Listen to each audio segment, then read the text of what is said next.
Merhaba arkadaşlar, ben Leman Yıldırım. Kanalıma, mutfağıma hoş geldiniz. Bugün Hatay İskenderun'un çok meşhur olan, yiyenin bir daha yemek isteyip unutamadığı tat olan İskenderun döneri ile karşınızdayım. Bu enfes tarifimizi yapmaya başlayalım. Lavaş ekmeği için 600 gram unu yoğurma kabına alıyorum. Üzerine 1 tatlı kaşığı tuz, 1 çay kaşığı kuru maya ve yumuşak bir hamur elde etmek için 300-350 ml su ile yoğuruyorum. Lavaş ekmeği yumuşak olsun diye biraz maya ekledim. Çıtır çıtır olmasını istiyorsanız maya kullanmamalısınız. Tercih sizin. Üzerini streç folyo ile kapatıp dinlenmesi için kenara alıyorum. Şimdi tavuğun sosunu hazırlayalım. 100 ml yoğurt yani 1 çay bardağı, 3-4 diş sarımsak, tabağı büyük kullandım çünkü tavukları aynı tabağa ilave edeceğim. 1 tatlı kaşığı tuz, 1 tatlı kaşığı kimyon, yarım limon suyu ve 1 tatlı kaşığı biber salçası ekleyip iyice karıştırıyorum.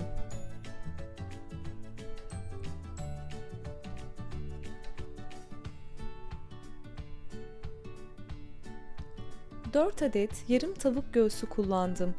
600 gram civarında. Görüntüde döner bıçağıyla kesilmiş gibi durması için jülyen şeklinde doğradım. Lütfen kalın doğramayın. Ne kadar ince olursa sosu o kadar içine alır ve lezzetli olur. Bir dilimi göstermek istedim. Bu sürede sosumuz kendini iyice salıp sarımsak ve baharat aromasıyla yoğurtla karıştı. Doğramış olduğumuz tavuk göğsünü sosla buluşturalım ve her tarafı iyice soslanana kadar karıştıralım. Üzerini kapatıp dinlenmesi için kenara alalım. İskenderun tavuk dönerinin olmazsa olmazı patates kızartmasıdır. 5 adet orta boy patatesi soyuyorum. Patatesleri yıkayıp su dolu derin bir kaba aldım.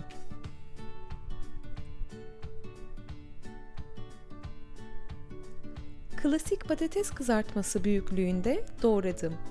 Biraz nişastasını suya bırakmasını bekliyorum.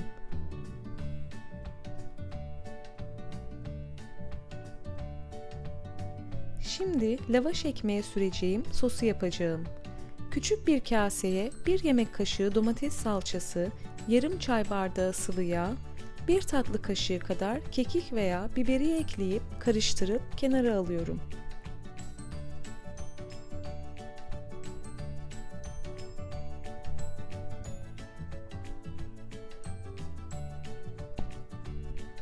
Dönerimizin üzerine dökeceğimiz sosu hazırlayalım. 3 yemek kaşığı dolusu domates salçası ve 300 ml yani 1,5 su bardağı su ekleyelim. Ben hazır domates püresi kullandım çünkü yurt dışında olduğum için domates salçasını her zaman bulamıyorum. Üzerine 1,5 çay kaşığı tuz ekledim ve ocakta kıvam koyulaşıncaya kadar pişirdim. Şimdi dinlenen hamurla lavaş yapımına geçiyorum. Hamuru bezelere ayırıp un serptiğim masamda pişireceğim alanın büyüklüğüne göre açıyorum. Ben 9 beze yaptım. Çünkü ekmeğin çok ince olmasını istiyorum. Bu arada sizlere de fikir olması için lavaş ekmeklerini fırında pişiriyorum. Fırını 200 derece sadece alt kısmını ısınması için açtım. Bütün yufkalarımı açıp masaya dizdim ve sırasıyla pişirmeye başladım. Sizler de bu fikirle evde daha büyük yufka veya lavaş ekmek yapabilirsiniz. Temizliği de çok kolay oluyor. Göründüğü gibi aynı sacda pişirilmiş gibi oluyor. Yufkaların yumuşak kalabilmesi için bu şekilde pişirip üst üste koyup üzerini bez ile örttüm. Pişerken harika görünüyorlar. Günlük ekmeklerinizde bu şekilde yapabilirsiniz. Hem pratik hem istediğiniz zaman taze taze yiyebilirsiniz.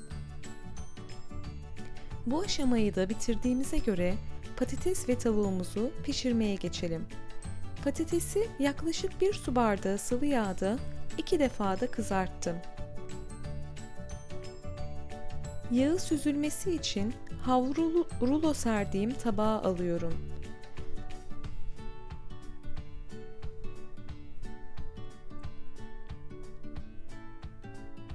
Soslu tavuk göğsünün yarısını tavaya alıyorum. Haşlanmadan pişsin diye ikiye bölüp sırayla pişireceğim. Sürekli karıştırarak eşit pişmesini sağladım. Teknoloji biraz daha gelişse, yaptığımız yemeklerin kokusunu buradan hissedebilseniz çok iyi olurdu. İşte doğru sosla piştiğini anlayabiliyoruz. Dönercilerin önünden geçtiğimizde aldığımız kokunun aynısı. Kalan patatesleri de kızarttım, tabağa alıyorum.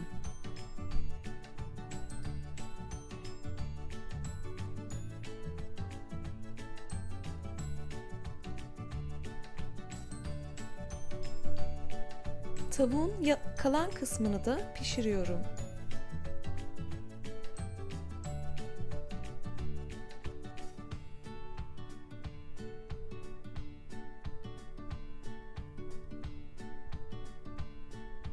Son olarak salata kısmına geçelim. 3 adet orta boy soğanı ince şekilde doğradım.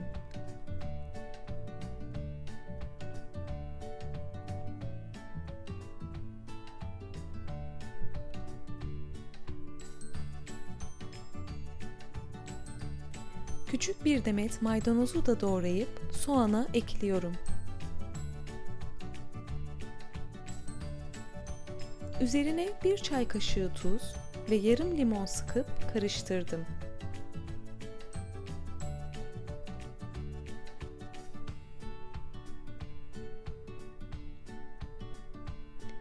Üç adet domatesi de ince ince kıyıyorum. Biz İskenderun'da dönere giren salata türü bütün malzemelere zerzevat deriz. Bu da küçük bir bilgi olsun. 3 adet domatesi ince ince doğradım. 10-15 yaprak marul ve biraz da kornişon ekleyeceğim. Kornişon ve turşuyu yanında da yiyebilirsiniz. Lavaş ekmeklerini soslayalım.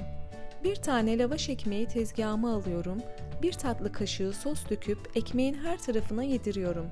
Bu şekilde bütün ekmekleri soslayıp İskenderun tavuk dönerini sarmaya başlayacağım.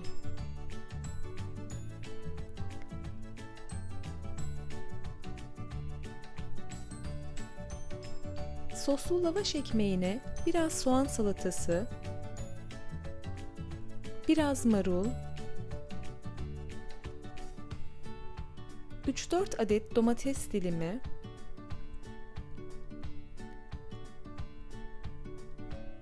yaklaşık 10 adet patates kızartması ekliyorum. Tavuk dönerini de zevkinize göre ekleyip üzerine kaynattığımız sıcak sostan döküyorum.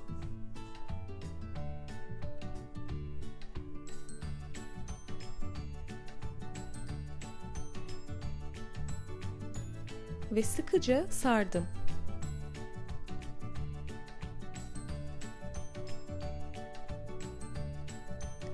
Evet, ilk dönerimiz hazır. Aynı şekilde diğer lavaşları da yapıyorum. Dönerin üzerine döktüğümüz sos sıcak olmalıdır. Buna dikkat edelim. Ben malzemeyi bayağı bol tuttum ve kalın yaptım.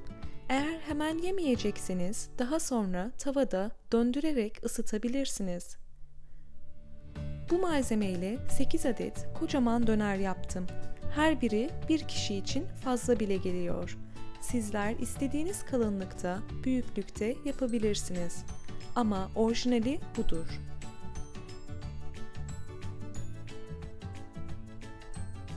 Kalan sosunuzu yerken üzerine dökebilirsiniz. Memleket hasreti çekenler için bu tarifi yapmayı çok istemiştim. Umarım sizler de kendi memleketim olan İskenderun dönerinin bu güzel lezzetini bir gün tadabilirsiniz. Bu aşamaya kadar videomu izleyip beğendiyseniz bana destek olmak için kanalıma abone olup yorum ve beğeni yapabilirsiniz. Çok memnun olurum. Bir sonraki videomda görüşmek üzere. Afiyet olsun.